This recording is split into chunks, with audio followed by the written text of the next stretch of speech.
যুক্তরাষ্ট্রের ডিএইচএস-এর অর্থ সংকট নিয়ে ওয়াশিংটনে আবারও দেখা দিয়েছে অচল অবস্থা। কারণ United States of department homeland security ডিএইচএস-এর অর্থায়ন ঘিরে রিপাবলিকান ও ডেমোক্রেটদের টানাপোড়েন নতুন সপ্তাহেও কাটেনি। তবে প্রেসিডেন্ট ডোনাল্ড ট্রাম্পের স্টেট অব দ্য ইউনিয়নের ভাষণের পর রিপাবলিকানরা মনে করছেন সমঝোতার একটি খোলা জানালা তৈরি হতে পারে, যদিও ডেমোক্র্যাটদের অবস্থান এখনও অনড়।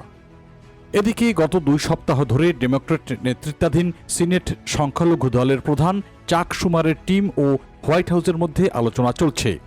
যদিও ইমিগ্রেশন অ্যান্ড কাস্টমস এনফোর্সমেন্ট আইসি সংস্থার উপর কঠোর জবাবদিহি ও সংস্কারের দাবি তুলেছে ডেমোক্র্যাট সদস্যরা।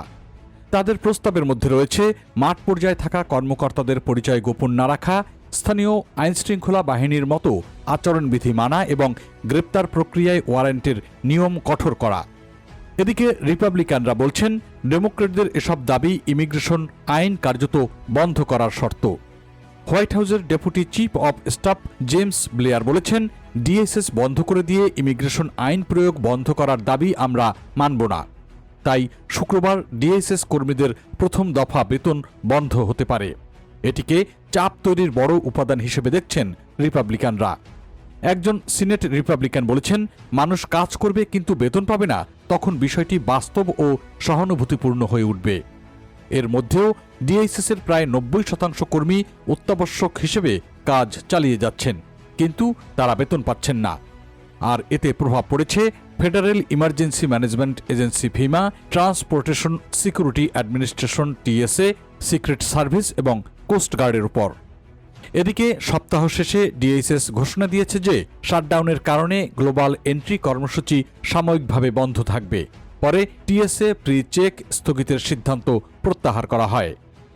ডেমোক্রেটদের অভিযোগ, গত বছরের 43 দিনের দীর্ঘ শাটডাউনের সময় এসব কর্মসূচি বন্ধ হয়নি। মার্কিন সিনেটর জ্যাক রোজেন বলেছেন, আইসির ক্ষমতা অপব্যবহার বন্ধে জবাবদিহি বাড়াতে হবে।